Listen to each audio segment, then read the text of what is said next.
আচ্ছা আমরা এই ভ্যাসোপ্রেসর আয়োনোট্রপসের স্পেকট্রাম গুলো আগে জানি, আমরা একটু মিনিং গুলো বলি। একটা কি আয়োনোট্রপস, হ্যাঁ, যেগুলো বোঝা যাচ্ছে যে হার্টের ফোর্স অফ কন্ট্রাকশন বাড়াবে, আয়োনোট্রপস, ঠিক আছে। আয়োনোট্রপিক অ্যাকশন বাড়াবে, হ্যাঁ, ক্রোনোট্রপিক না, কিন্তু আয়োনোট্রপিক মানে ফোর্স অফ কন্ট্রাকশন। তারপরে হলো ভ্যাসোপ্রেসর, এই দুইটা হলো মেইন, তাই না? ভ্যাসোপ্রেসর যেটা ভেসেলসের উপর কাজ করবে এবং তার প্রেসার বাড়াবে, নামই ভ্যাসোপ্রেসর। এগুলো ছাড়া আরো কিছু যেগুলো আছে যে হাইব্রিড টাইপের, যেমন আয়োনো ভ্যাসোপ্রেসর, মানে আয়োনোট্রপস একই সাথে ভ্যাসোপ্রেসর, কম্বাইন ইফেক্ট দিতে পারে।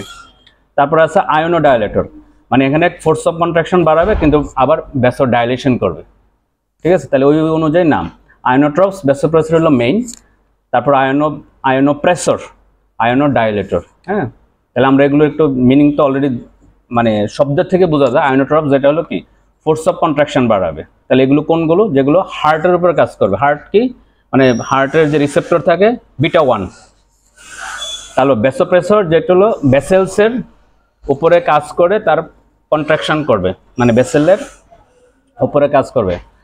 আয়োনোপ্রেসর যে হার্টের ফোর্স অফ কন্ট্রাকশন বাড়াবে, আবার ভেসেলসেরও বাড়াবে, ঠিক আছে। আয়োনোডাইলেটর,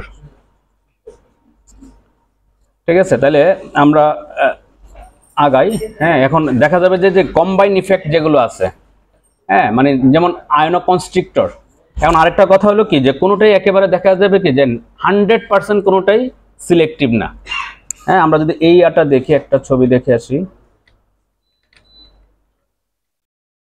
এই যে, হ্যাঁ, মানে দেখা যাবে কি যে ম্যাক্সিমামেরই 0.1% হলো ওইটা আরেকটা রিসেপ্টরের কাজ করবে, যেমন নরএফিনেফ্রিনের আমরা কথা বলি, যেটা কি ভ্যাসোপ্রেসর, কিন্তু দেখা যাবে তারও কিছু বিটা 1 রিসেপ্টরের উপরে কাজ আছে, মানে সে ওইগুলোর উপরে কাজ করবে। এরকম দেখা যাবে কি যে একেবারে 100% পাওয়া যায় না, হ্যাঁ।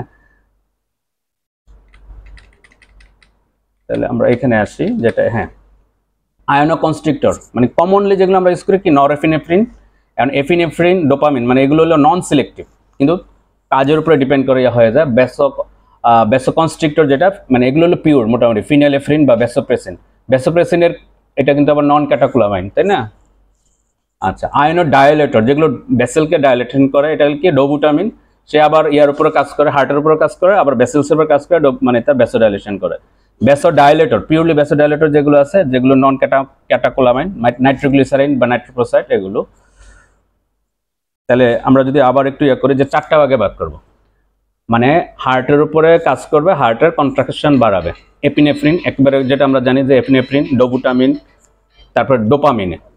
তারপর ভেসেলসের উপর কাজ করবে যেগুলো, মানে একেবারে যদি পিওরলির কথা চিন্তা করি তাহলে ফিনালেফ্রিন, ভ্যাসোপ্রেসিন। নরেট কিন্তু একেবারে পিওরলি ভ্যাসোকনস্ট্রিক্টর না, ঠিক আছে। যদি পিওরলি ভ্যাসোকনস্ট্রিকশনের কথা বলি, ফিনালেফ্রিন এবং ভ্যাসোপ্রেসিন, হ্যাঁ।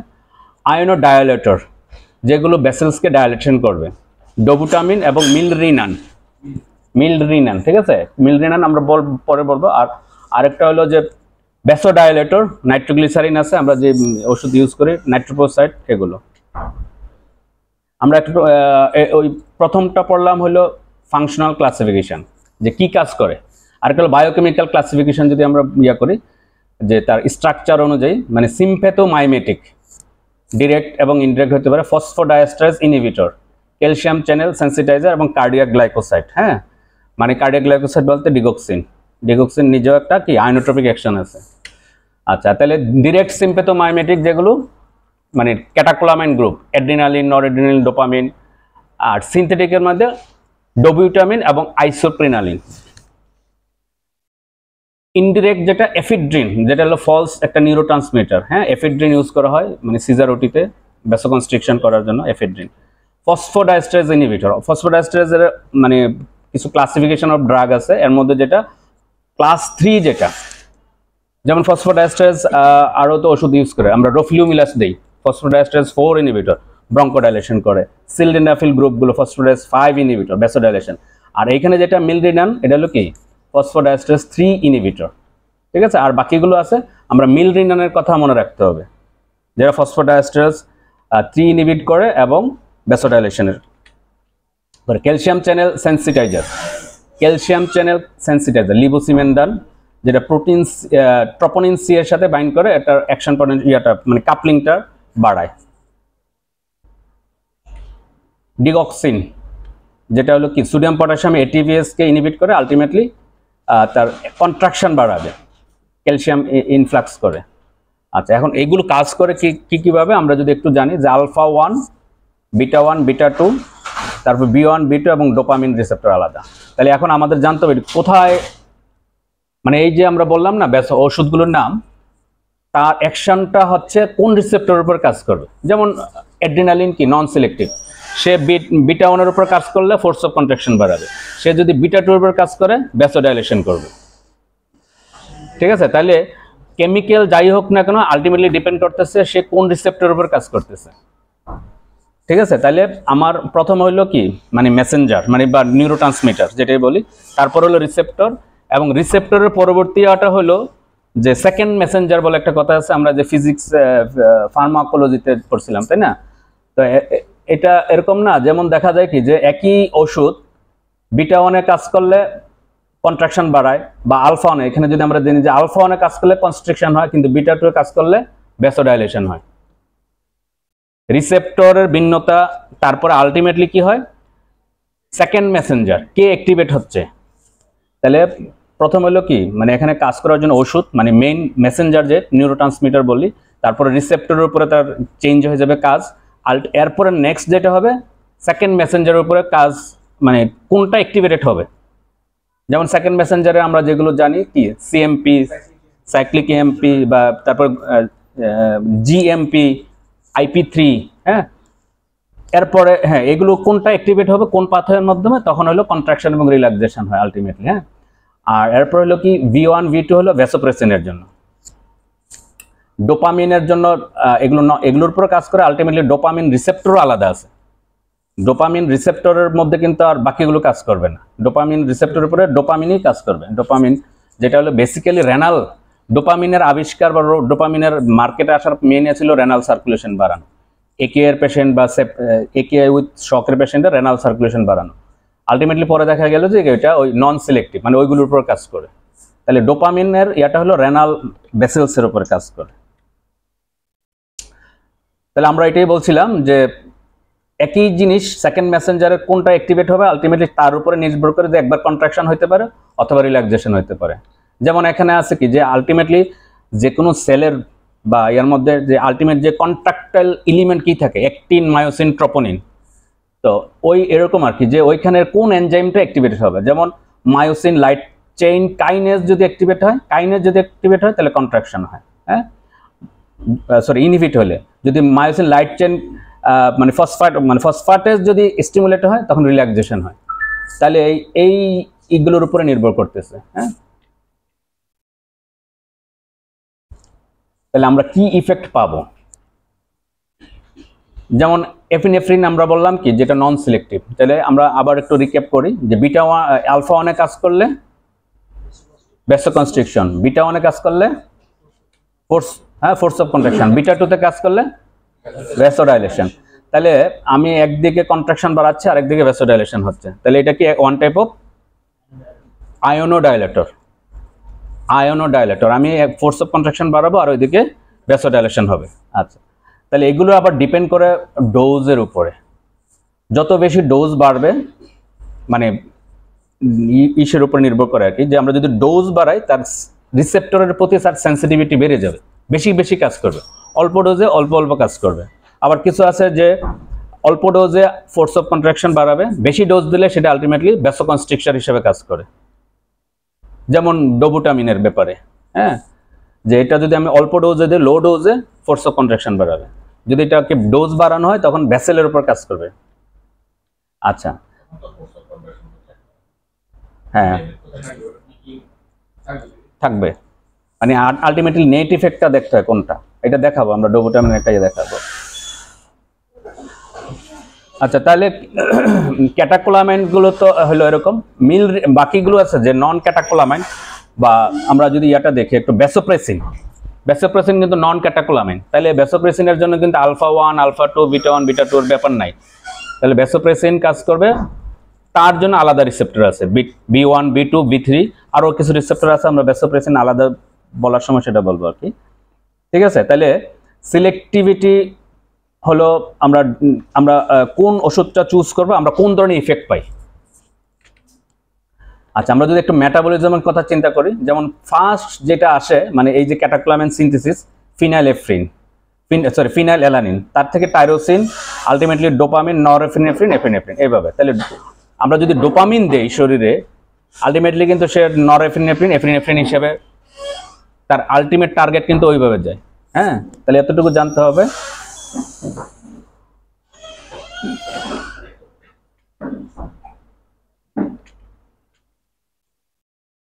তাহলে আমরা ওই কথাগুলো আবার একটু রিক্যাপ করি। মানে আমরা যদি ফার্মাকোলজি অফ নরএড্রেনালিন চেষ্টা করি, যে নরএড্রেনালিন মেইন কাজ হলো আলফা রিসেপ্টরের উপরে। আলফা 1, আলফা 2 আছে না? আলফা 2 কোথায় থাকে? আলফা 2 প্রিসিনাপটিক মেমব্রেন, হ্যাঁ। আলফা 2 এর উপরে কাজ করে কি ওষুধ দেই আমরা? এটা কিন্তু অ্যান্টি হাইপারটেনসিভ। আর এদিকে এগুলোকে আমরা পড়তেছি কি? ভ্যাসোপ্রেসর, প্রেসার বাড়ানো, ক্লোনিক। হ্যাঁ, আলফা 2 এর কথা বললাম। হ্যাঁ, আমরা তো আলফা 2 আর এখানে আসবে না কিন্তু ভ্যাসোপ্রেসর আয়োনোট্রপসে। আলফা 2 হলো সে সিম্প্যাথেটিক মানে প্রিসিনাপটিক মেমব্রেন, সেখান থেকে নিউরোট্রান্সমিটার আসবে না, অ্যাসিটাইলকোলিন রিলিজ হবে না। অ্যাসিটাইলকোলিন রিলিজ না হলে এই পোস্ট মেমব্রেনে যে ইয়াগুলো আছে সেখানে তো আর ইয়া নাই, মানে ট্রান্সমিশনই আসবে না, সিম্প্যাথেটিক অ্যাক্টিভিটি আসবে না। অ্যাগনিস্ট, হ্যাঁ, সেন্ট্রাল অ্যাক্টিং যেগুলো। আচ্ছা, তাহলে আমরা মানে নরএড্রিনালিনের আলফা ইফেক্ট হলো ভ্যাসোকনস্ট্রিকশন করে। তাহলে সে কিভাবে শকের জন্য হেল্প করে? পেরিফেরাল রেজিস্ট্যান্স বাড়ায়, আফটারলোড বাড়লো। তাহলে আফটারলোড এক হিসাবে পেরিফেরাল, যদি সিস্টেমিক সার্কুলেশন হয় তাহলে যদি মানে ইয়াতে, তাহলে আফটারলোড বাড়ালো। এটা আলটিমেটলি কিভাবে আমাকে প্রেসার হেল্প করতেছে, মানে প্রেসার বাড়াইতে কিভাবে হেল্প করতেছে শকের জন্য? আমরা ইউজুয়ালি আলফা মানে এই বিটা ইয়াটা আলফা 1 যেটা মানে নরএড্রেনালিন কেন চুজ করি যেসব ভ্যাসোডাইলেটরি শক আছে, যে পেশেন্ট শকে আমরা বুঝতে পারলাম এটা ভ্যাসোডাইলেশনের জন্য, তাহলে তার ইফেক্টিভ সার্কুলেটরি ভলিউম কমে যাচ্ছে না, সে ভ্যাসোডাইলেশন হচ্ছে। টোটাল ভলিউম ঠিকই আছে পেশেন্টের বডিতে, কিন্তু ভ্যাসোডাইলেশন হওয়াতে তার ইফেক্টিভ সার্কুলেটরি ভলিউম কম। তাহলে এই ইফেক্টিভ সার্কুলেটরি ভলিউমকে ধরে রাখার জন্য আমি ভ্যাসোকনস্ট্রিকশন করলাম। হ্যাঁ, এখন এটারও একটা ব্যাপার আছে, এটা কতক্ষণ পর্যন্ত আমাকে হেল্প করবে। হ্যাঁ, এটা যদি আমার আফটারলোড বাড়তে বাড়তে এরকম হয়, তাহলে আফটারলোড বাড়লে হার্টের উপরে প্রেশার পড়বে না? হার্ট তো তাকে অনেক বেশি পরিমাণ ইয়াতে ফোর্স অফ কন্ট্রাকশন দিতে হবে বের করার জন্য। তাহলে আমাকে ওই দিকেও খেয়াল রাখতে হবে যে আমি নরএড্রিনালিন দিচ্ছি, আবার আমার হার্টের মাসলের উপরে বেশি মানে চাপ পড়তেছে কিনা। আচ্ছা, তাহলে এটা একটা ইয়া করে। আর যেহেতু ইফেক্টিভ সার্কুলেটরি ভলিউমটা কমানোর চেষ্টা করে সে, তাহলে প্রিলোড কিন্তু বাড়বে, মানে পেরিফেরাল সিস্টেম থেকে, পেরিফেরাল ভাস্কুলার সিস্টেম থেকে ভেনাস রিটার্ন হবে। তাহলে প্রিলোড বাড়াচ্ছে, সে প্রিলোড বাড়াচ্ছে, আবার ওদিকে আফটারলোডও বাড়াচ্ছে, দুইটাই কিন্তু প্রিলোড এবং আফটারলোড দুইটাই বাড়াচ্ছে। আফটারলোড বাড়াচ্ছে ডিরেক্টলি, আর প্রিলোড বাড়তেছে ইনডিরেক্ট হিসাবে। তাহলে আমরা মেইনলি মনে রাখবো নরএড্রিনালিন আলফা ইফেক্ট। বিটা ইফেক্টও হতে পারে, বিটা 1-এ মানে ফোর্স অফ কন্ট্রাকশন, টেকিকার্ডিয়া, এগুলো হতে পারে, ডোজের উপর ডিপেন্ড করে। আচ্ছা, তাহলে আমরা এটা দেখি, এটার একটা যে নরএড্রিনালিনের ডোজ আমরা যদি বাড়াইতে থাকি কি হয়। মানে শুরুতে দেখা যাবে কি যে সে বিটা 1 ইফেক্টের কারণে মানে ওই একটা পর্যায়ে কিন্তু রিফ্লেক্স ব্রেডিকার্ডিয়া হয়, একটা পর্যায়ে থাকে, কিন্তু এরপরে কিন্তু আর রিফ্লেক্স ব্রেডিকার্ডিয়া থাকে না। মানে বিটা 1 এর কাজ করার আগ পর্যন্ত সে যখন ভ্যাসোকনস্ট্রিকশন হয় তখন কিন্তু ওই যে দেখবো মেহতাতে লেখা আছে ব্রেডিকার্ডিয়া করে, লো ডোজ। হ্যাঁ, কারণ হলো কি ভ্যাসোকনস্ট্রিকশন হয়, ব্যারো রিসেপ্টর মনে করে যে তার প্রেশার যথেষ্ট পরিমাণে বেশি, এখন আর সে হার্ট রেট বাড়াবে না, তখন সে রিফ্লেক্স ব্রেডিকার্ডিয়া করতে পারে। আচ্ছা, এখন আমাদের দেখার ইয়াটা হলো আমরা যদি নরএড্রিনালের ডোজ বাড়াইতেই থাকি মানে পেশেন্টের আফটারলোড বা স্পেশালি ডায়াস্টোলিক, আফটারলোড মানে তো ডায়াস্টোলিক প্রেশার কি আনলিমিটেডলি বাড়তে থাকবে? না, বাড়বে না।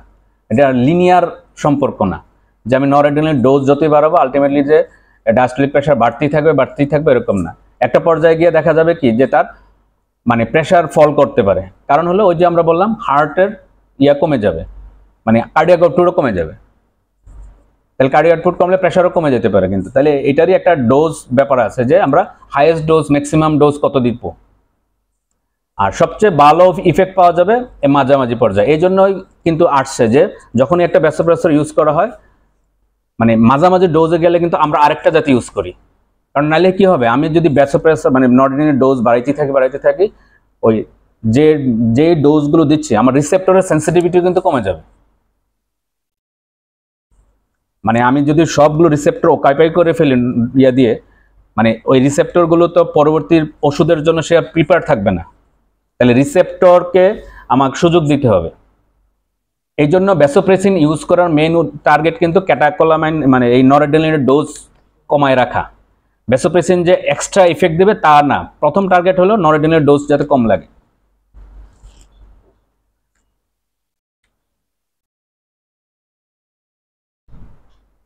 আচ্ছা, তাহলে আমরা নরএড্রিনালিনের ইন্ডিকেশন কি? ভ্যাসোডাইলেটরি শক এক নম্বরে, বা আমরা যদি দুই ভাগে ভাগ করি, একটা হলো কি কার্ডিওজেনিক নন কার্ডিওজেনিক। নন কার্ডিওজেনিকের ম্যাক্সিমাম ইয়াতেই ফার্স্ট লাইন অফ ড্রাগ হলো নরএড্রিনালিন। আর যদি কার্ডিওজেনিক হয় সেখানেও বলা আছে যে বেশিরভাগ এভিডেন্স যেগুলো পাওয়া যায় যে ডোভুটামিন দেওয়া বা নরএড্রিনালিন দেওয়া, এর মধ্যে থেকে যে ডোভুটামিন বেশি নরএড্রিনালিন থেকে উপকার করে এরকমও না। মানে আয়োনোট্রপস বা ভ্যাসোপ্রেসর ইয়ার মধ্যে যদি কম্পেয়ার করে তাহলে আলটিমেটলি দেখা যায় যে কার্ডিওজেনিক শকেও ডোভুটামিনের মতোই নরএড্রিনালিন কাজ করে, মানে হেল্প করে। আরেকটা হলো আনডিফারেন্সিয়েটেড শকের কথা বলে, যে আমি জানি না কি টাইপের শক, তাহলে ফার্স্ট লাইন হবে নরএড। অ্যাড্রিনালিন আমরা কি হিসাবে, হ্যাঁ অ্যানাফাইলেক্সিস রিলেটেড। হুম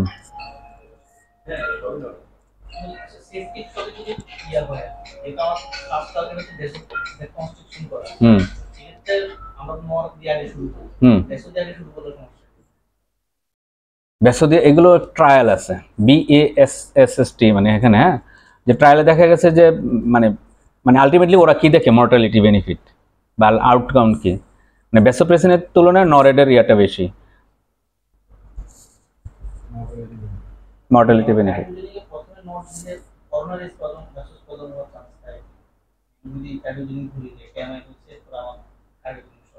না, ওই যে নরএডের এটা হলো যে তুমি ডোজের ইয়াটা যদি জানো যে এরপরে মানে ইফেক্টিভ সার্কুলেটরি ভলিউম ধরে রাখছো, ঠিক আছে, এর মধ্যে যদি আবার হার্টের উপরে চাপ পড়ে, লোড পড়ে বেশি, আফটার লোড বেড়ে গিয়ে, হ্যাঁ হুম হুম না, করোনারি সার্কুলেশনের জন্য নরএড হেল্পফুল করে, এই কারণে মানে সে তো আফটার লোড বাড়ায়, তাহলে ডায়াস্টোলিক প্রেশার বাড়বে, যত ডায়াস্টোলিক প্রেশার বাড়বে তত কি হবে, করোনারি সার্কুলেশন বাড়বে। ইসকেমিক হার্ট ডিজিজ, হ্যাঁ। আচ্ছা, তাহলে আমরা একটু অ্যাড্রিনালিন সম্পর্কে কিন্তু কোশ্চেন হয় পরীক্ষায়, হ্যাঁ, অ্যাড্রিনালিনের ডোজ, অ্যাড্রিনালিনের ডাইলিউশন এগুলো। তাহলে অ্যাড্রিনালিনের মেন কাজ কি, আমরা কি জন্য দেই? হ্যাঁ, মানে একটা হলো কি মানে আলফা, এবং এখানেও সেই আলফা এবং বিটা। আলফা হলো কি ভ্যাসোকনস্ট্রিকশন, বিটা হলো ফোর্স অফ কন্ট্রাকশন বাড়াবে, এবং এটা আরো যেটা করে যে করোনারি এবং সেরিব্রাল ফ্লোটাও মেনটেন করে। আচ্ছা, এই আমরা কি জানি এক অ্যাম্পুলে কতটুকু থাকে? 1 মিলিগ্রাম পার ml, হ্যাঁ, আর এটা ডাইলুশন কত? 1:1000, হ্যাঁ। তাহলে এটা হলো মানে এই রেশিওতে আমরা কোনো ডাইলুশন করা লাগে না যদি আমরা অ্যানাফাইলেক্সিস বা অ্যানাফাইলেকটিক ইয়াতে দেই। তবে ইয়াতে মানে কার্ডিয়াক অ্যারেস্টের ব্যাপারে ডিরেক্টলি দেওয়া যায়, আবার কিছু ইয়াটা ছিল যে এটাকে মানে হ্যাঁ মানে 1:10,000 করে নেওয়ার জন্য। আচ্ছা, অ্যাড্রিনালিনের সুবিধা হলো ওই যে যেটা আমরা পড়ে আসলাম যে নরএড্রিনালিন, এগুলো কিন্তু ইউজুয়ালি সেন্ট্রাল লাইনে দিতে হবে এবং ভেনাস সিস্টেম। অ্যাড্রিনালিনের ইয়াটা হলো যে আমরা আইএমও দিই, তাই না? যেমন অ্যানাফাইলেকটিক শকে আইএম দেওয়া, নেবুলাইজ ফর্মে দিতে পারি, টপিক্যাল ফর্মে দেওয়া যায়, হ্যাঁ। তাহলে মেইন ইন্ডিকেশন হলো অ্যানাফাইলেকটিক বা অ্যানাফাইলেকটিক শক এবং এসিএলএস প্রোটোকলে কার্ডিয়াক অ্যারেস্টের, তাই না? আর বাকিগুলো যে মানে অনেক সময় লোকাল অ্যানেস্থেটিকের অ্যাকশন বাড়ানোর জন্য, এগুলো একটু জানা থাকলে সুবিধা। কি আয়াটা অ্যাডভার্স ইফেক্ট কি করতে পারে, অ্যারিথমিয়া নিজে করতে পারে, হাইপোক্যালিমিয়া বা এগুলো ঠিক আছে আমরা ইয়ে করে গেলাম। ভ্যাসোপ্রেসিন এটা সম্পর্কে একটু জানা লাগবে, কারণ ভ্যাসোপ্রেসিনের অনেক ইউজ, ভ্যাসোপ্রেসিনের অনেক ইউজ ডিপেন্ড করবে আমরা ভ্যাসোপ্রেসিনের কোন রিসেপ্টরের উপরে কাজ করতেছে, তাই না? ভ্যাসোপ্রেসিনের যে আমরা রিসেপ্টরগুলো একটু জানি যে B1 B2 B3, হ্যাঁ। B1 কোথায় থাকে? ভেসেলস। B2 কোথায় থাকে? Renal tubule. আমরা দিচ্ছি না ডায়াবেটিস ইনসিপিডাস হলে ডেজমোপ্রেসিন, তাহলে ভ্যাসোপ্রেসিন অ্যানালগ, তাহলে সে কোন রিসেপ্টরে কাজ করে? B2 receptor. তাহলে V1 হলো আমরা দিচ্ছি হিমোডাইনামিক কাজের জন্য, প্রেসার মেনটেন করার জন্য। V2 দিচ্ছি অ্যান্টিডায়াবেটিক। B3 কাজ করে পিটুইটারির উপরে, ঠিক আছে? সেখান থেকে সে অ্যাসিটিয়াস রিলিজ করে এবং কর্টিসল সিক্রেশন করে। মানে ভ্যাসোপ্রেসিন একটাও কিন্তু মানে স্ট্রেস হরমোন, ঠিক আছে? কর্টিসলের মতো তার ভ্যাসোপ্রেসিন একটা স্ট্রেস হরমোন। আরও দুই একটা আছে মানে যেগুলো মানে অক্সিটোসিন টাইপ, যেমন ভ্যাসোপ্রেসিন আর অক্সিটোসিন কি সিবলিংস টাইপের। কোত্থেকে আসে? পোস্টেরিয়র মানে মানে ইয়া থেকে, পোস্টেরিয়র পিটুইটারি, কিন্তু আসে কোত্থেকে? হাইপোথ্যালামাস থেকে। তাহলে অক্সিটোসিন ভ্যাসোপ্রেসিন সিবলিংস টাইপের। তাহলে যেখানে অক্সিটোসিনের কাজ যেরকম, ভ্যাসোপ্রেসিনের কাজে কিন্তু সিমিলারিটি আছে। তাহলে অনেক সময় ভ্যাসোপ্রেসিন নিজেও কিন্তু মায়োমেট্রিয়ামকে কন্ট্রাকশন করতে পারে, ঠিক আছে?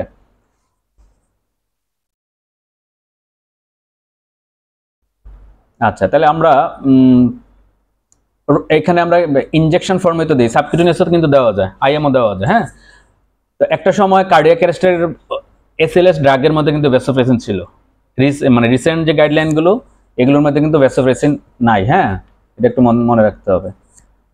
তাহলে ইউজগুলো তো আমরা জানি, হ্যাঁ। আরও কিছু ইউজ আছে যেগুলো আমি বলতে চাচ্ছিলাম, যে একটা তো গেল কি B2-র উপরে অ্যান্টিডায়াবেটিক্স, শকের জন্য দিচ্ছি। আরেকটা মানে পেশেন্ট যদি ব্রেন ডেথ হয়, ব্রেন স্টেম ডেথ হয়, ওই ব্রেন ডেথের পেশেন্ট যদি শকে যায়, তাহলে কোন ভ্যাসোপ্রেসরটা আগে দিব বা কোন ভ্যাসোপ্রেসিন দিব আগে? নরএড্রিনালিন কিন্তু সেখানে আগে আসবে না, ঠিক আছে? ফার্স্ট আসবে ভ্যাসোপ্রেসিন। এইটাই যে মানে রিসেন্টলি মানে মেহেতার ওই ব্রেন ডেথ চ্যাপ্টারটা ওখানে আবার একটু কন্ট্রোভার্সি বলা যায়, মানে এত ক্লিন কাট করে ওরা এটাকে হাইলাইট করে নেয় না। হচ্ছে আনোট্রপসি সবার আগে ওখানে ডোপামিনটাকে কেন জানি ডোপামিন তো আসলে জায়গা না। আচ্ছা, দেখতে হবে, এটা একটু ক্লামজি আছে। আচ্ছা, ভ্যাসোপ্রেসিন, হ্যাঁ। তাহলে আর কিছু যেটা হলো যেমন মানে আমরা ভ্যাসোপ্রেসিনের অ্যানালগগুলোর কথা যদি চিন্তা করি, অলরেডি আমরা পইয়াটা বললাম, ডায়াবেটিস ইনসিপিডাসের ডেজমোপ্রেসিন। আরও কি দেয়? টার্লিপ্রেসিন। ভ্যাসোপ্রেসিনের আরেকটা অ্যানালগ হলো টার্লিপ্রেসিন, যেটা হলো কি ইসোফেজিয়াল ভেরিসেস ব্লিডিং, হ্যাপাটোরেনাল সিনড্রোম, এগুলোতে কিন্তু টার্লিপ্রেসিন ড্রাগ অফ চয়েস অ্যালবুমিনের সাথে। হিমোফিলিয়াতে কাজ করে, হ্যাঁ, ভ্যাসোপ্রেসিনের অ্যানালগ ডেজমোপ্রেসিন টাইপের, অথবা আমরা এটার কি নাম বলে ডিডি পুরা, হ্যাঁ, মানে আলটিমেটলি আর্জিনিন ভ্যাসোপ্রেসিন অ্যানালগ আর কি। তো সে কি করে? এই যে বন উইলবেন ফ্যাক্টর প্লাস ফ্যাক্টর 8 এর প্রোডাকশন বাড়ায়, এটা একটা কাজ। আরেকটা হলো যে অনেক সময় ইউরিয়াতে প্লেটলেট ডিসফাংশন হয়, ইউরিমিক কোয়াগুলোপ্যাথিতে কিন্তু এই ওষুধ দেওয়া হয় ডেজমোপ্রেসিন। একটা অপশন আছে যে ইউরিমিক কোয়াগুলোপ্যাথি আপনার ডায়ালিসিস দেওয়ার মতো অবস্থা নাই, সেক্ষেত্রে আপনি পেশেন্টের এই ডেজমোপ্রেসিন দিলে তার এই প্লাটিলেটের এগ্রিগেশন বাড়ায়, প্লাটিলেটের এগ্রিগেশন বাড়ায়। ইউরিমিক কোয়াগুলোপ্যাথি যেটা হয় যে প্লাটিলেটের নাম্বার ঠিক আছে কিন্তু প্লাটিলেট ঠিকমতো কাজ করে না, প্লাটিলেট এগ্রিগেশন হয় না, ক্লাম্প হয় না। তাহলে সেক্ষেত্রে যদি এই ডেজমোপ্রেসিন বা ভ্যাসোপ্রেসিন অ্যানালগ দেওয়া হয়, তাহলে প্লাটিলেটের ফাংশনটা বাড়ে। এর সাথে কি হয়, যে বন উইলবেন ফ্যাক্টর দরকার হয় কি প্লাটিলেটের এন্ডোথেলিয়ামের সাথে যুক্ত হওয়ার জন্য, তাহলে বন উইলবেন ফ্যাক্টরের কাজ বাড়ে এবং ফ্যাক্টর 8 এর নাম্বারও বাড়ে।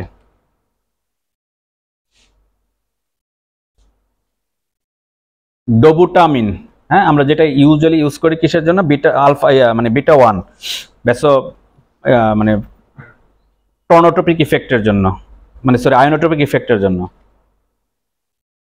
মেইন ইয়াটা কি এখানে? ফোর্স অফ কন্ট্রাকশন বাড়ানো, যেখানে আমার কার্ডিয়াক আউটপুট কম চিন্তা করা হচ্ছে, সেখানে আমরা এটা বাড়ানো হচ্ছে। কিন্তু এর সাথে আরও কিছু জিনিস দেখতে হবে। কার্ডিয়াক আউটপুট কম, বাট তার আউটফ্লো ট্র্যাক দেখতে হবে।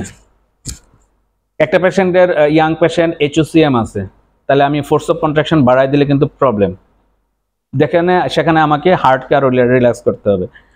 অ্যারোটিক স্টেনোসিস আছে ওল্ডার এজে, তাহলে সেখানেও সমস্যা করবে। তাহলে আউটফ্লো ট্র্যাক্টে যদি অবস্ট্রাকশন থাকে সেক্ষেত্রে কিন্তু আমাদের এই ডোবুটামিন দেওয়ার ব্যাপারে সতর্ক থাকতে হবে।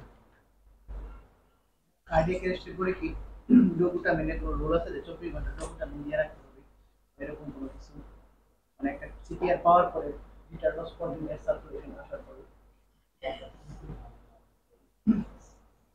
সেটা ডিপেন্ড করবে যে কার্ডিয়াক কন্ট্রাকশন, যদি দেখা যায় যে কার্ডিয়াক কন্ট্রাকশন খারাপ এবং হিমোডাইনামিক মেনটেনের জন্য কার্ডিয়াক কন্ট্রাকশন রিলেটেড কিছু হলে দেওয়া যেতে পারে। তার আগেই দেখে নিতে আউটফ্লো দেখে আউটফ্লো দেখে নিতে হবে। আচ্ছা, ডোপামিন, এটা তো বললাম যে এটা কি মানে ডোজ, এটাই মেইনলি বেশিরভাগ ডোজ ডিপেন্ডেন্ট। হ্যাঁ, আমরা ইউজুয়ালি ডোপামিনের অ্যাকশন পাইতে গেলে, অ্যাকচুয়াল অ্যাকশন পাইতে গেলে লো ডোজে দিতে হবে। হ্যাঁ, যেটা রেনাল সার্কুলেশন বাড়াবে, মানে অলিগুরিয়া হোক ইয়া হোক। কিন্তু আবার রিসেন্ট গাইডলাইনগুলোতে বলে যে দরকার নেই, মানে ফার্স্ট লাইন না, পেশেন্ট যদি শকে থাকে ইয়া একেই থাকে, পেশেন্ট যদি হিমোডাইনামিক মেনটেন করতে হয়, সেখানেও আলটিমেটলি নরএডেরই এভিডেন্সগুলো বেশি। আচ্ছা, আমরা একটু ইয়াগুলো দেখি যেগুলো মেইনলি আয়োনোডাইলেটর, লিভোসিমেন্ডান। তার আগে আমরা এটা দেখে আসি, মিলরিনান। আমরা অলরেডি এগুলো আলাপ করলাম যে আলফা 1 হোক, আলফা 2 হোক বা বিটা 1 বিটা 2 হোক, আলটিমেটলি সে কাজ করে কি এই যে IP3 CMP বা GMP এর মাধ্যমে সে হয় কন্ট্রাকশন বাড়াবে অথবা কন্ট্রাকশন কমাবে, তাই তো? তাহলে ওষুধ প্রথমে এখানে কাজ করলো রিসেপ্টরে, এ সেকেন্ড মেসেঞ্জার মানে সে আলটিমেটলি কন্ট্রাকশন করাবে অথবা রিল্যাক্সেশন করাবে। হ্যাঁ, তো এরকম হইতে পারে না যে সাপোজ যে এখন আলফা আমি নরএডেড দিচ্ছি, আলফা 1 কাজ করার কথা। ওই যে প্রথম বললাম যে অনেক সময় এরকম হয় যে নরএডের ডোজ বাড়ানো হলো অনেক, কিন্তু নরএড আর কাজই করতেছে না, ভ্যাসোপ্রেসিনও দেওয়া হলো। অনেক সময় আমরা এটার কি বলি, রিফ্র্যাক্টরি শক, মানে এই রিসেপ্টরও পুরা সেন্সিটাইজ হয়ে গেছে, আমি নরএডের ডোজ যতই বাড়াই না কেন রিসেপ্টরের মাধ্যমে কাজ হচ্ছে না, তখন মানে রিফ্র্যাক্টরি শক বা রেস্কিউ থেরাপি হিসেবে কাজ করতে হয় এইখানে এই সেকেন্ড মেসেঞ্জারের উপরে। সেকেন্ড মেসেঞ্জারে কি করে, যেমন এখানে আছে কি যে সিএমপি আলটিমেটলি মানে কন্ট্রাকশনের জন্য সে রোল প্লে করে। এখন এই সিএমপি যদি ব্রেকডাউন হয়ে এএমপি হয়ে যায়, তাহলে সিএমপি কমে গেল, সিএমপি কমে গেলে কন্ট্রাকশন হবে না। তাহলে এই সিএমপির মেটাবলিজম কমানোর জন্য ফসফোডাইএস্টারেজ 3 জড়িত। তাহলে এই ফসফোডাইএস্টারেজ 3 কে আমি যদি ইনহিবিট করি, তাহলে সিএমপি লেভেল বাড়বে, যেটা আমি এখান থেকে ইফেক্টটা পাইনি। তাহলে আমার এখানে ওষুধ চলতেছে ঠিকই, কিন্তু আলটিমেটলি সিএমপি মানে ডাউন রেগুলেশন হয়ে গেছে, সিএমপির প্রোডাকশন কম বা সিএমপি কাজ করতে পারতেছে না, বা সিএমপি যে কাজ করার কথা সে না করে মানে তার মেটাবলিজম হয়ে যাচ্ছে এক্সেস।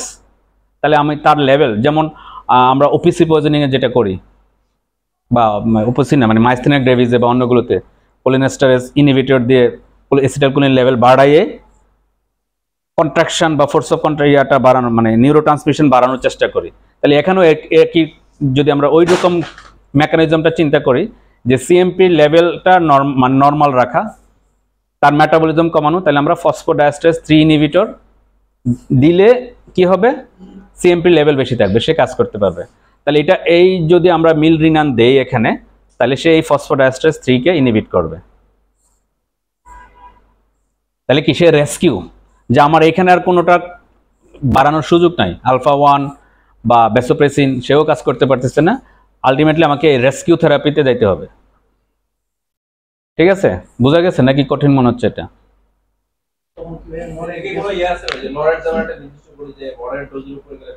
হ্যাঁ হ্যাঁ, না এটা রিফ্র্যাক্টরি শকের ব্যাপারে বলা যায় যে তুমি মানে নরেড বেসর পড়ে বা থার্ড ইয়াটা শুরু করে ফেলছো, কাজ করতেছে না, রিফ্র্যাক্টরি শক। কারণ হলো এটাই যে রিসেপ্টরগুলো ডাউন রেগুলেশন হয়ে যায় বা অলরেডি সে সেন্সিটাইজড হয়ে গেছে, অথবা এই যে মানে স্পেশালি সেপসিস বা সেপটিক শক রিলেটেড এই সেকেন্ড মেসেঞ্জার সিস্টেমগুলো তাদের মানে কি বলে এটা কনসেন্ট্রেশনগুলো অল্টার্ড হয়ে যাচ্ছে। তাহলে এই সিএমপি লেভেলকে বাড়ানো এক, অথবা এই যে সিএমপি লেভেল বাড়ালাম ঠিক আছে, আলটিমেটলি সে কাজ করবে কার মাধ্যমে, অ্যাক্টিন মায়োসিন কাপলিং করাবে, সেই কাপলিং এর জন্য দরকার হয় ক্যালসিয়াম। তাহলে যদি সেলের ভিতরে ক্যালসিয়াম না ঢুকে পর্যাপ্ত পরিমাণে, সেপসিসে কি হয়, ক্যালসিয়াম বাড়ে না কমে? সেপসিস ক্যালসিয়াম কিন্তু সেপসিসে কিন্তু ক্যালসিয়াম কমে যায়, এটা কিন্তু সেপসিসের একটা মার্কার। কিভাবে মার্কার? প্রোক্যালসাইটোনিন হয়ে যায়। হ্যাঁ, মানে প্রোক্যালসাইটোনিন হয়ে যায় ক্যালসিয়ামের, মানে ক্যালসাইটোনিনের কাজ কি ছিল? ক্যালসিয়াম কমানো। তাহলে সে প্রোক্যালসাইটোনিন হয়ে যাচ্ছে, তাহলে আলটিমেটলি ক্যালসিয়াম কমতেছে, প্রোক্যালসাইটোনিন বাড়তেছে, ক্যালসিয়াম কমতেছে। তাহলে যে পেশেন্টের মানে ক্যালসিয়াম কম, ধরে নেওয়া যেতে পারে তার মানে প্রোক্যালসাইটোনিন বেশি। তাহলে এইখানে কিন্তু এরকম যে পেশেন্ট মানে সেলের ভিতরে যদি ক্যালসিয়াম না ঢুকে তাহলে কি হবে? এই এতক্ষণ ধরে আমি যে কথাগুলো বললাম, মানে সেকেন্ড মেসেঞ্জার পর্যন্ত, আলটিমেটলি সেকেন্ড মেসেঞ্জার কাজ করবে কার উপরে? অ্যাক্টিন মায়োসিন, ওইভাবেই তো কন্ট্রাকশন হবে। তো ওইখানে তো ক্যালসিয়াম দরকার। তাহলে সেলের ভিতরে যদি ক্যালসিয়াম কম ঢুকে তাহলে তো আলটিমেটলি কন্ট্রাকশন হবে না। আমি উপর দিয়ে ক্যাটাকোলামাইন মানে যতই ক্যাটাকোলামাইন ওষুধ দেই আলটিমেটলি কাজ হবে না, নাও হইতে পারে। তাহলে সেক্ষেত্রে আমাকে ক্যালসিয়াম চ্যানেল সেন্সিটাইজার দেওয়া লাগতে পারে, যে ক্যালসিয়াম চ্যানেল সেন্সিটাইজার দিলে ক্যালসিয়াম বেশি বেশি ঢুকবে এবং এখানে যতটুকুই মানে সেকেন্ড মেসেঞ্জার পর্যন্ত যতটুকুই ফিজিওলজিক্যাল অ্যাকশন হলো, এই ক্যালসিয়াম ঢুকে এটাকে আরও বেশি বাড়ায় দিবে বা সেটাকে মানে পরিপূর্ণ করবে কাজটাকে। তাহলে ক্যালসিয়াম চ্যানেল সেন্সিটাইজার কি আছে? লিভোসিমান্ডান। আর এখানে কি ছিল মানে বোঝা যায়? এটা স্লাইডটা দেখা যায়? আচ্ছা, না বোঝা যাক, মানে কথা বুঝতে পারছো কিনা? একটা হলো কি, আমরা ক্যাটাকোলামাইন্স দিলাম বা ভ্যাসোপ্রেসিন দিলাম, যে মানে মেইনলি ক্যাটাকোলামাইন্সের জন্য আসবে কথাগুলো। ক্যাটাকোলামাইন্স দিলাম, সে কাজ করবে সেকেন্ড মেসেঞ্জারের মাধ্যমে সিএমপি এবং জিএমপি তৈরি, সিএমপি, জিএমপি এবং IP3, ইনএসিটল ফসফেটাস 3। তো সেগুলোর অনেক সময় সেগুলো কি হয়? ব্রেকডাউন হয়ে যায়, ফসফোডাইএস্টারেজ এনজাইম দিয়ে ব্রেকডাউন হয়ে যায়। তাহলে আমি ওষুধ দিলাম ঠিকই, সে রিসেপ্টরও ঢুকলো ঠিকই, কিন্তু সেলের ভিতরে মানে মলিকুলার লেভেলে সে কাজ করতে পারতেছে না। কারণ কি?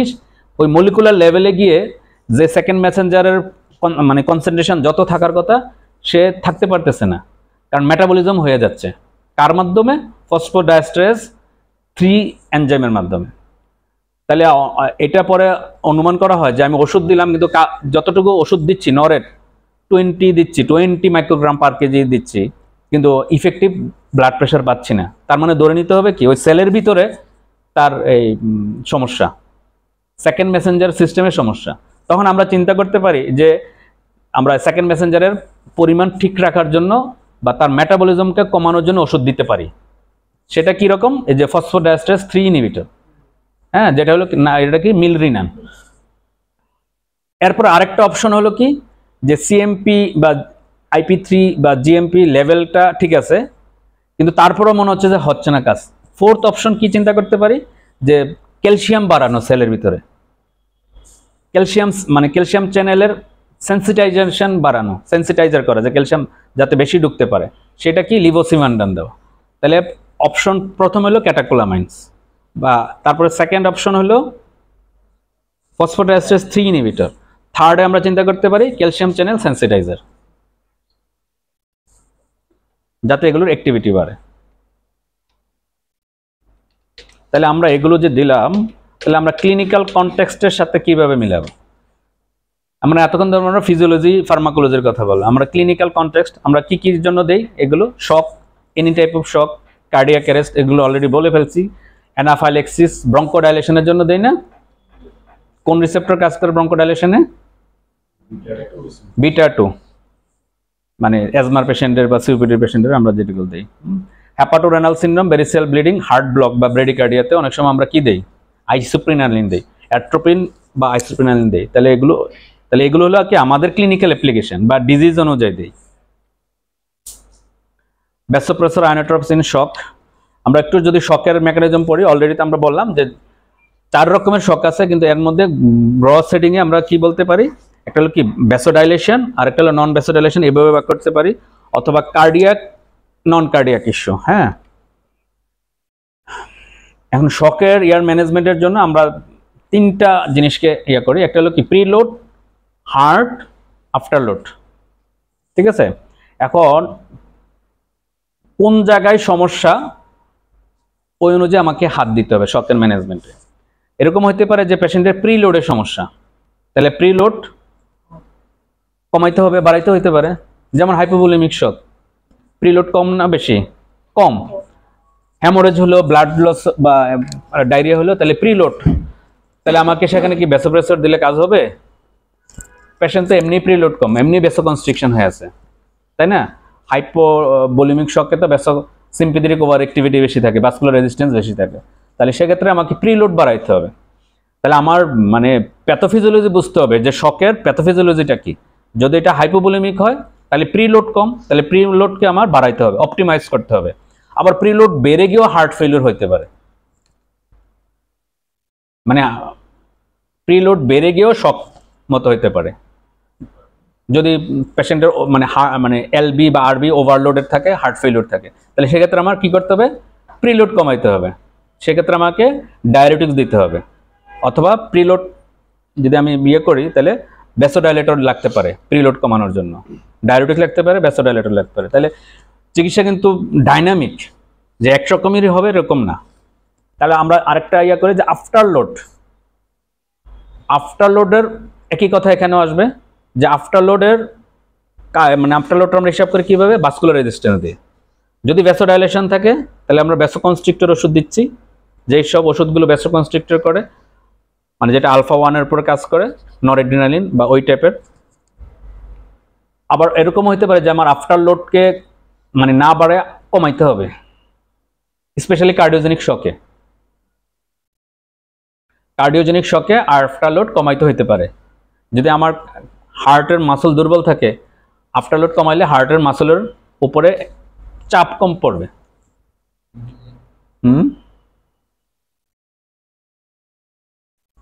বুঝি নাই। হ্যাঁ, সেগুলো তো আসবে, আমরা পরে কম্বাইন ভাবে বলতেছি। তারপর হলো কি, মাঝখানে হলো হার্টের কন্ট্রাকশন বাড়ানো, ফোর্স অফ কন্ট্রাকশন। তাহলে হার্টের উপর কাজ করে যেগুলো, মানে যদি মনে হয় যে না এটা শুধুমাত্রই হার্টের কন্ট্রাকশন বাড়াইলে তার শক রিকভারি হবে, তাহলে আমরা মানে যেগুলো হার্টের উপর বিটা 1-এর উপর কাজ করবে সে ওষুধ চুজ করতে পারি।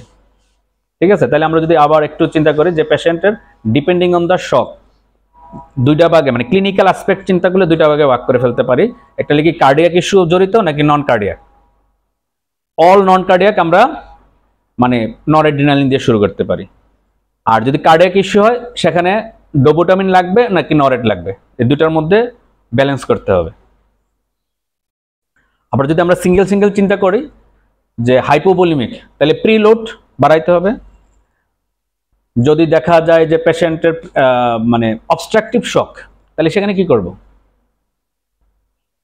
অবস্ট্রাকটিভ শক কি আছে? Tamponade, embolism. মানে মেইন তো হলো অবস্ট্রাকশনকে রিমুভ করতে হবে, অবস্ট্রাকশনকে রিমুভ করতে হবে। কিন্তু অবস্ট্রাকশন রিমুভ করার আগ পর্যন্ত আমি কি করতে পারি? মানে প্রিলোড বাড়াইতে হবে। সেক্ষেত্রে এখানে আমাকে প্রিলোড বাড়াইয়া দিয়ে মানে তার মানে কার্ডিয়াক আউটপুট বাড়ানোর চেষ্টা করা, এটা কিন্তু মানে বেশি চলবে এরকম না। এটা হলো কি ব্রিজিং বা মানে জাস্ট খালি রেস্কিউ। এটা আবার ব্লড বেশি দিলে কিন্তু আবার সমস্যা হতে পারে। তাহলে সে মানে এটা হলো অল্প পরিমাণে দেওয়া যায়। যেমন pulmonary embolism, patient haemodynamic unstable হয়ে গেছে, কনফার্ম হওয়ার আগ পর্যন্ত তো আমরা অনেক সময় ওষুধ শুরু করি না, থ্রম্বোলাইটিক্স দেই না। তাহলে ওই ক্ষেত্রে আমরা অল্প ইয়া দিতে পারি, কি বলে মানে প্রিলোড বাড়াইতে পারি। নিমোথোরাক্স এটা একটা আছে, তারপরে মানে পেরিকার্ডিয়াল ট্যাম্পোনেট। হ্যাঁ, তো এইগুলো সবগুলোর মধ্যে আমরা এসব ক্ষেত্রে কিন্তু ডাইলেটর মানে বরং ডায়ারেটিক্স দিলে খারাপ হবে, মনে রাখতে হবে। অবস্ট্রাকটিভ শকে ডায়ারেটিক্স দেওয়া যাবে না, এটা মোটামুটি অনেকটা কন্ট্রাইন্ডিকেটেড। হ্যাঁ, তারপরে ডিস্ট্রিবিউটিভ শকে তো আর কোনো কথা নেই, কারণ এখানে সমস্যাটা হলো আফটারলোডে। তাহলে আফটারলোড মানে কি সিস্টেমিক ভাস্কুলার রেজিস্ট্যান্স বাড়াইতে হবে। আর কার্ডিওজেনিকেটটা হলো ডিপেন্ড করবে যে আমার কতটুকু ফোর্স অফ কন্ট্রাকশন বাড়াইতে হবে, এবং এর সাথে আমার দেখতে হবে যে আফটারলোডের মানে যাতে সমস্যা না হয় পেশেন্টের।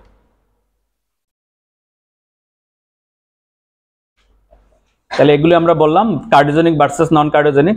ফ্লুইড লাগবে, বেশিরভাগই লাগবে ফ্লুইড, বেশিরভাগই ক্ষেত্রে অল্প কম বেশি ফ্লুইড লাগে। মানে কার্ডিওজেনিকের স্পেশালি কার্ডিওজেনিক ছাড়া, তবে কার্ডিওজেনিকের আবার আরেকটা পার্ট আছে, যদি আরবি ইনফ্রাক্ট হয় সেখানে কিন্তু ফ্লুইড লাগে। ঠিক আছে? তাহলে ফ্লুইডের কথাটা মাথায় রাখতে হবে যে ফ্লুইড দেওয়ার ব্যাপারে আবার ফ্লুইডের প্রোটোকল অনুযায়ী আমরা দিব। ফ্লুইড বোলাস তারপর রেসপন্সিভনেস দেখা, যতক্ষণ পর্যন্ত ফ্লুইড দিলে প্রেশার বাড়ে অ্যাকর্ডিং টু ফ্র্যাঙ্ক স্টার্লিং ল, যে প্রিলোড দিলে যদি স্ট্রোক ভলিউম বাড়ে ততক্ষণ পর্যন্ত দিব, যতক্ষণ না বাড়ে এরপরে বন্ধ অফ। আচ্ছা, তারপরে অপশন ডিপেন্ড করবে আমরা এই আয়োনোট্রপস ভ্যাসোপ্রেসরগুলো। স্ট্রেস ডোজ স্টেরয়েডের কথা অনেক সময় বলে রেস্কিউতে, ওই যখন কাজ করে না কোনোটাই, আমরা পড়ছিলাম না যে ক্যাটাকোলামাইন্সের সেন্সিটিভিটি বাড়ায় বা কি বলে এটাকে পারমিসিভ অ্যাকশন, ওই যে রিসেপ্টরগুলো সেন্সিটাইজ হয়ে গেছে বা রিসেপ্টর প্রতি নরেডের মানে নরেড বা অ্যাড্রিনালিনের মানে সেন্সিটিভিটি কম, সেক্ষেত্রে আমরা যদি পারমিসিভ অ্যাকশন হিসেবে স্ট্রেস ডোজ স্টেরয়েড দিতে পারি। তাহলে এগুলো আমরা বললাম যে নরএড্রিনালিন হলো বেশিরভাগই ক্ষেত্রে ফার্স্ট, হ্যাঁ first drug. Relative contraindication, patient যদি ওই যে বললাম যে মানে পেশেন্ট যদি ডেফিনিট হাইপোভলিমিয়া থাকে, হাইপোভলিমিক শকে, তাহলে আমরা আগে ভ্যাসোপ্রেসর না দিয়ে ফ্লুইড দিব, ঠিক আছে।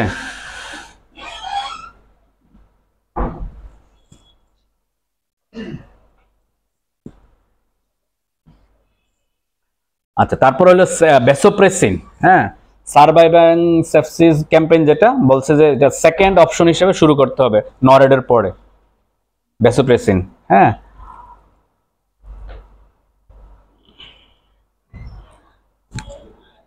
আচ্ছা, আর একটা হলো যে আরেকটা কথা বলছে যে ট্রায়ালে vasopressin and septic shock trial, মানে before norepinephrine reaches higher dose, মানে নরএফ্রিনের হায়ার ডোজের যাওয়ার আগে ভ্যাসোপ্রেসিন স্টার্ট করা, যাতে সকল রিসেপ্টর সেন্সিটাইজ না হয়।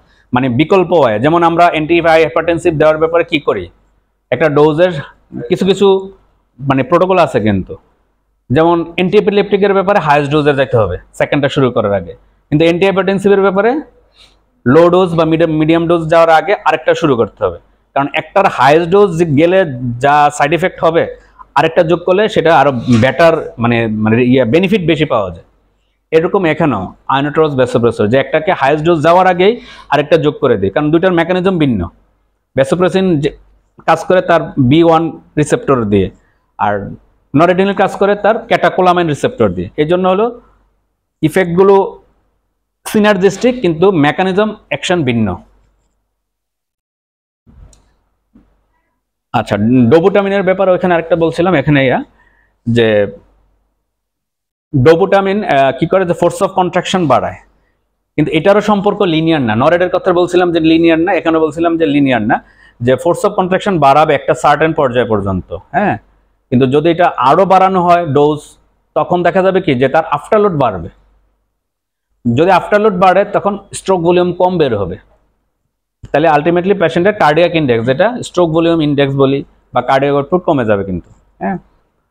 তাহলে এই ডোজের কথাও চিন্তা করতে হবে, যে ডোবুটামিন আমরা যদি মানে মানে মাইল থেকে মডারেটের যদি যাই, আমরা সাধারণত কি করি যে 1 থেকে 10 এর মধ্যেই কিন্তু রাখি, তাহলে এই 1 থেকে 10 এই পর্যন্ত কার্ডিয়াক আউটপুট কিন্তু বাড়ে।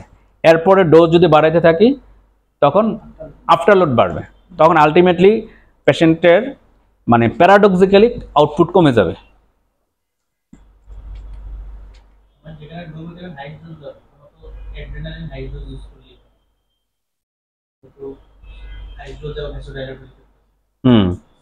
হ্যাঁ, ওইটা ডিপেন্ড করবে যে আমরা সেখানে চলে যেতে হবে আয়োনোডাইলেটরগুলোর ক্ষেত্রে, যেসব ওষুধগুলোর দুইটাই ইফেক্ট আছে। আচ্ছা, আমরা তো এগুলো ভ্যাসোপ্রেসিনের কথা, আরেকটাই হলো যে হেপাটোরেনাল সিনড্রোমে টার্লিপ্রেসিন। টার্লিপ্রেসিন কিভাবে কাজ করে, এটা মানে টার্লিপ্রেসিন ইউজ করতেছি কোথায় আমরা, হেপাটোরেনাল সিনড্রোমে বা ইসোফেজিয়াল ভেরিসেসে। তো এটা কার সাথে জড়িত, লিভার সিরোসিসের সাথে, liver chronic liver disease liver সিরোসিসের সাথে জড়িত। তো সেখানে কি হয়, মানে পোর্টাল হাইপারটেনশন হয় এবং অতিরিক্ত পরিমাণে কি হয়, মানে নাইট্রিক অক্সাইড রিলিজ হয়। লিভার সিরোসিসে বা এগুলোতে কি হয়, অতিরিক্ত পরিমাণে ভ্যাসোডাইলেটর স্পেশালি নাইট্রিক অক্সাইড রিলিজ হয়, সেগুলো শরীরের স্পাঙ্কনিক ভ্যাসোডাইলেশন করে, হ্যাঁ। স্পাঙ্কনিক মানে হলো পেটের স্মুথ মাসল রিলেটেড যেগুলো আছে বা সেগুলোর ভ্যাসোডাইলেশন করে। তখন কি হয় যে ওইখানে একটা কি মনে হচ্ছে যে থার্ড স্পেসের মতো ওইখানে লস হয়ে যাচ্ছে, তাহলে আলটিমেটলি পেশেন্টের ইফেক্টিভ সার্কুলেটরি ভলিউম কিন্তু থাকে না, মানে সেও ভ্যাসোডাইলেশন করতেছে। কে?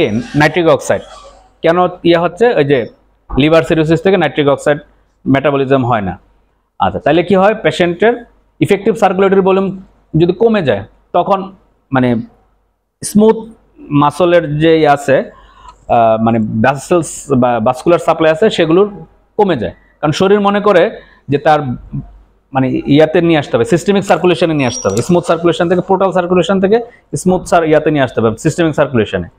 তখন যেটা হয় যে চারোদিকে মানে ভ্যাসোকনস্ট্রিকশন হওয়া শুরু করে, মানে শুরু হয় কিন্তু ভ্যাসোডাইলেশন দিয়ে, স্প্ল্যাঙ্কিং ভ্যাসোডাইলেশন, কিন্তু organ perfusion specially renal perfusion কমে যায়। যদি রেনাল পারফিউশন কমে যায় তাহলে তো সেখান থেকে কি হয়? একিআই হয়, মানে শুরু হলো লিভার দিয়ে, সমস্যা হলো রেনালে, তাহলে এই জন্য আমরা বলি হ্যাপাটো রেনাল সিনড্রোম। তাহলে এই যে রেনাল সার্কুলেশন কমে গেল সেখান থেকে কি হয়? একিআই হয়। তাহলে এটাকে রিভার্স করার জন্য হয়, মানে আমরা যদি এখানে টার্লিপ্রেসিন দেই তাহলে সেটা রিভার্স হয়, যে পোর্টাল হাইপারটেনশনটা যদি কমানো যায়, মানে পোর্টাল হাইপারটেনশন বাড়ে বলেই কি হয়? স্প্ল্যাঙ্কিং ভ্যাসোডাইলেশন হয়, নাইট্রিক অক্সাইড রিলিজ হয় বেশি, হ্যাঁ, তাহলে সে এটাকে রিভার্স করে ভ্যাসোডাইলেশন।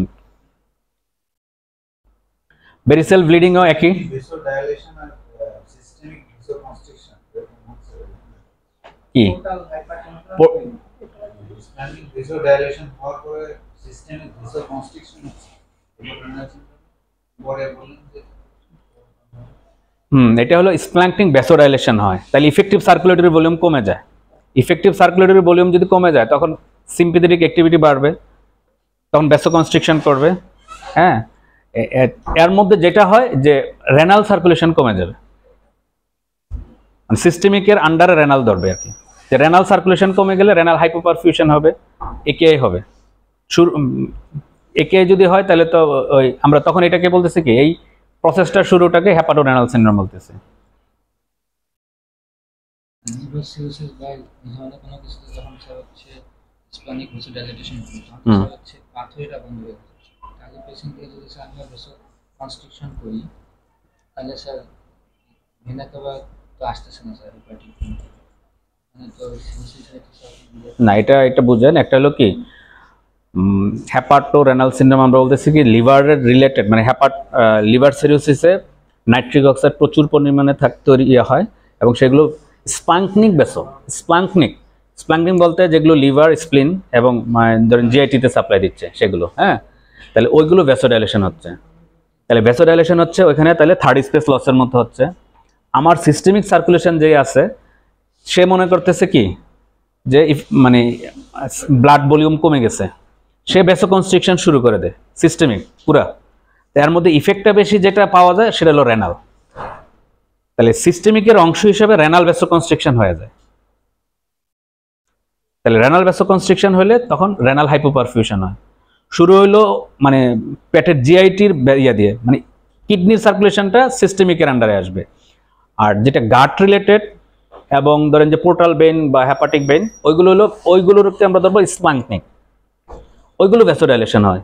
ভ্যাসোডাইলেশন হলে থার্ড স্পেস লসের মতো দেখাবে। তাহলে সিস্টেমিক সার্কুলেশন মনে করবে যে মানে ইফেক্টিভ সার্কুলেটরি ভলিউম নাই, তখন সিম্প্যাথেটিক রিলেটেড অ্যাক্টিভিটি বেড়ে যাবে, সে ভ্যাসোকনস্ট্রিকশন শুরু করবে, শরীরেও করবে, কিন্তু এটার আমার ইফেক্ট হয়তো আমি বুঝবো না, আলটিমেটলি বোঝা যাবে যেটা রেনাল, তাহলে রেনাল ভ্যাসোকনস্ট্রিকশন হবে। তাহলে রেনাল ভ্যাসোকনস্ট্রিকশন হলে যেটা আমরা একেআই হিসেবে পাচ্ছি আলটিমেটলি, তখন এটাকে বললাম আমরা হ্যাপাটো রেনাল সিনড্রোম। এখন টার্লিপ্রেসিন কি? ভ্যাসোপ্রেসিন অ্যানালগ, সে কি করে? ভ্যাসো B1 এ কাজ করে। B1 স্মুথ মাসলের স্পেশালি ওই জায়গাগুলোতে স্প্ল্যাঙ্কনিক সার্কুলেশনে কাজ করে। তাহলে স্প্ল্যাঙ্কনিক সার্কুলেশন যদি কাজ করে, আমরা শুরু হয়েছিল কি প্যাথোলজিটা স্প্ল্যাঙ্কনিক ভ্যাসোডাইলেশন দিয়ে, তাহলে আমি যদি টার্লিপ্রেসিন দিই তাহলে B2 রিসেপ্টরের উপর কাজ করবে, সেই স্প্ল্যাঙ্কনিক ভ্যাসোডাইলেশনটা হবে না, স্প্ল্যাঙ্কনিক সার্কুলেশনটা ঠিক মতোই থাকবে।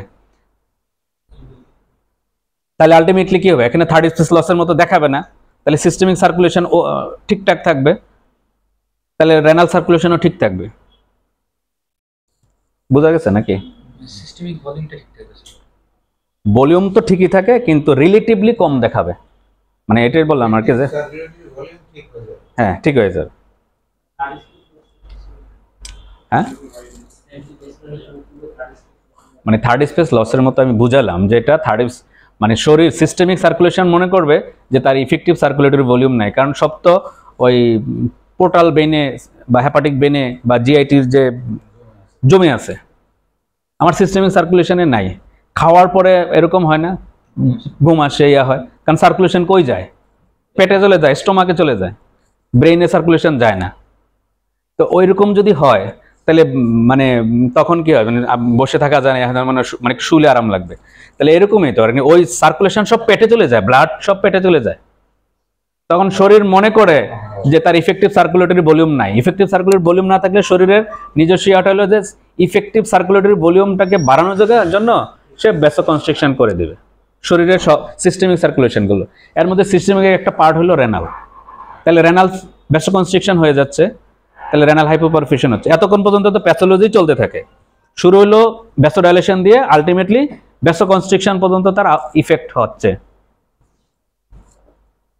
তাহলে এই টার্লি প্রেসিন হলো ওইখানে আমাকে হেল্প করতেছে, যে শুরুটাই সে হল করে দেয়, যে ভ্যাসোডাইলেশন হওয়াটাকেই সে প্রিভেন্ট করে। ইসোফেজিয়াল ভেরিসিসে এটা তো স্ট্রেট কাট, মানে ইসোফেজিয়াল যে ভেরিসিস ভেইনগুলো আছে সেখানে সে মানে এখানে ভ্যাসোকনস্ট্রিকশন করে রাখবে, মানে সে ফুলতে দিবে না। যদি না ফুলে তাহলে ভেরিসিস হবে না, ব্লিডিংও হবে না।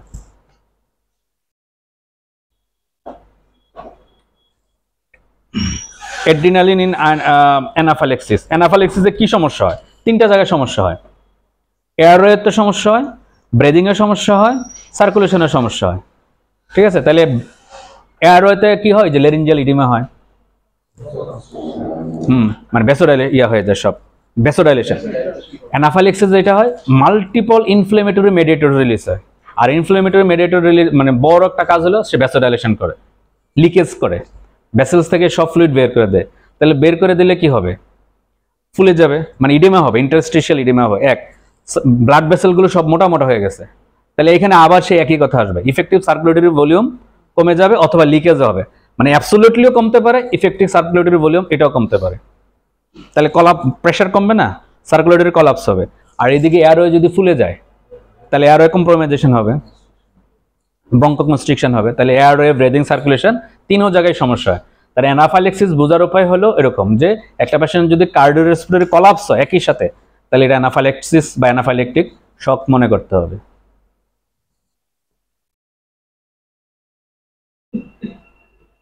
তাহলে আমাকে একই সাথে তিনটাকে ম্যানেজ করতে হবে, এয়ারওয়ে, ব্রিদিং, সার্কুলেশন।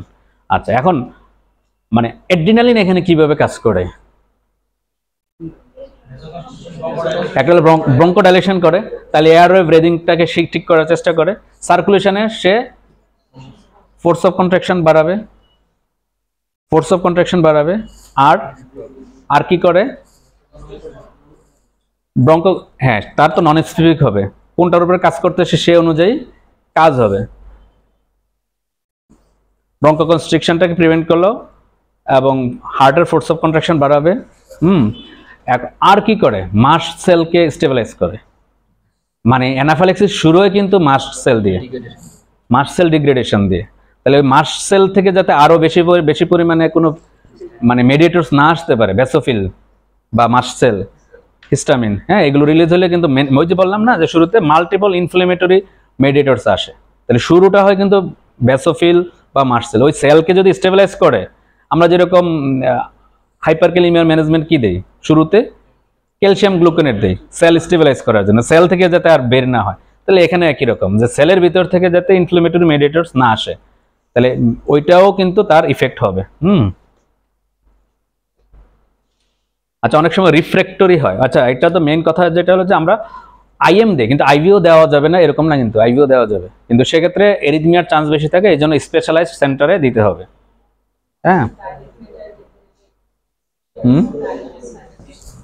ভ্যাসোডাইলেশন, হ্যাঁ সেটা আছে, এবং হলো এরিথমিয়া করতে পারে, সেজন্য রিফ্র্যাক্টরি অ্যানাফাইল্যাক্সিস সেক্ষেত্রে আমরা আইএম দিব, দেওয়ার পরে এরপরে আবার ইনফিউশনে রাখতে হবে। কার্ডিয়াক অ্যারেস্টে তো আমরা জানি, মানে শকেবল হোক বা নন শকেবল হোক, দুই জায়গায় কি লাগবে? অ্যাড্রিনালিন লাগবে। তাহলে আমরা কিভাবে চুজ করব? এখানে সিলেকশন ক্রাইটেরিয়া আমরা পেরিফেরাল লাইনে দিব নাকি সেন্ট্রাল লাইনে দিব? যেগুলো পিওরলি ভ্যাসোপ্রেসর সেগুলো পেরিফেরাল লাইনে দেওয়া ঠিক হবে না, এখন কথা হলো আপনার নরএড্রিনালিন বা এরকম সেপটিক শকে, সেটা অল্প সময়ের জন্য দেওয়া শুরু করা যেতে পারে, মানে সেপসিসের ক্যাম্পেইন অনুযায়ী যে শুরু করা, ডিলে না করা, কারণ প্রত্যেক মিনিটেই তো বলা যায় যে ডেথ রেট বাড়ে, তাহলে সেক্ষেত্রে শুরু করা, কিন্তু মানে আলটিমেটলি সেন্ট্রাল লাইন করতে হবে। তারপরে দেখতে হবে যে আমার শকের প্যাটার্নটা কিরকম। অলরেডি আমরা শেষের দিকে স্লাইড, শকের প্যাটার্নটা কেমন, আমরা যে বললাম যে শক মানে ভ্যাসোপ্রেসর বা আয়োনোট্রপস দেব, যে কার্ডিওজেনিক নাকি নন কার্ডিওজেনিক ইফেক্ট। অল নন কার্ডিওজেনিকে আমরা ফার্স্টে নরেট শুরু করবো, সেকেন্ডে ভ্যাসোপ্রেসিন চলে আসবে। কার্ডিওজেনিক হলে মানে আইদার মানে ডোবুটামিন অথবা নরেট, এর মধ্যে ব্যালেন্স করতে হবে। তারপরে অ্যানাফাইল্যাক্সিস হলে অ্যাড্রিনালিন, এখানে আর সেকেন্ড কোনো কথা নাই। তারপরে আরো কিছু যেগুলো বললাম ওইগুলো তো স্পেশাল। আচ্ছা, এখন হলো যে আরবি ফেইলিউর থাকে অনেক সময়।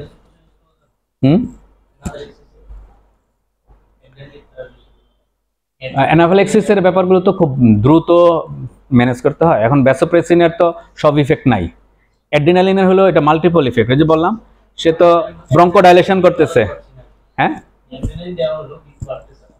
আচ্ছা, সেগুলো অপশন আসবে, কোন জায়গায় সমস্যা হচ্ছে তার, ভ্যাসোডাইলেশন রয়ে গেছে নাকি অনেক সময় কার্ডিয়াক ইস্যু চলে আসছে।